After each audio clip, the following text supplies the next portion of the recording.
لله من أيامه مواسم يختارها وهو الحكيم الراحم. لله من أيامه مواسم يختارها وهو الحكيم الراحم. منهن هذه العشر من ذي الحجة ففضلهن ثابت في السنة. فالعمل الصالح فيها أفضل منه إذا في غيرهن يعمل. وأفضل الأعمال في ذي العشر فرائض الشرع فكن ذا ذكر. فكن عليهن شديد الحرص ولا تكن في فعل هذا نقص. ثم تليها رتبة النوافل فلا تكن عن فعلها بالغافل.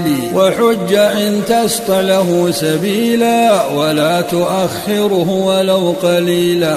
وحج إن تسطع له سبيلا ولا تؤخره ولو قليلا. وضح فيها إن تكن على سعة فإنها مخلوفة موسعة. صمها جميعا إنها غنيمة لصومها عند الكريم قيمة. ولتذكر الله بها كثيرا وكبرا جنابه تكبيرا. والزم بها دوما بيوت الله وحد عن الأسواق والملاهي. وأنفقا فيها ولو قليلا مهما يكن حتى ولو فتيلا.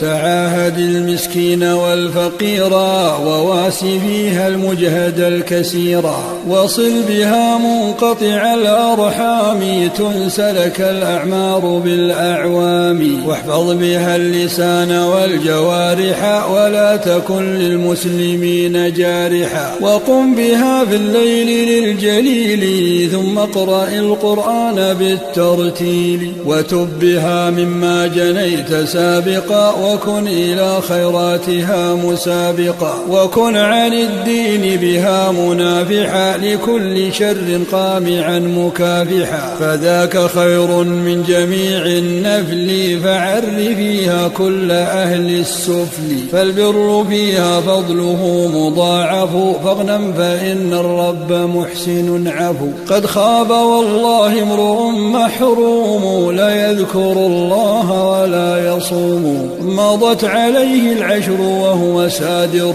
مع عذره إذ تكشف السرائر. يا رب وفقنا لصالح العمل واقبله منا وأزل عنا الزلل. وكلنا في عشرنا معينا وأسقنا من فيضها معينا.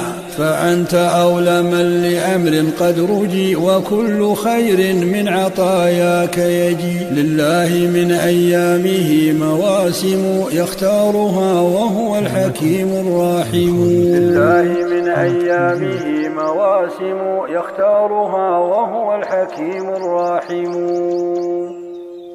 إن أعجبك الفيديو لا تنسى الإعجاب والاشتراك في القناة.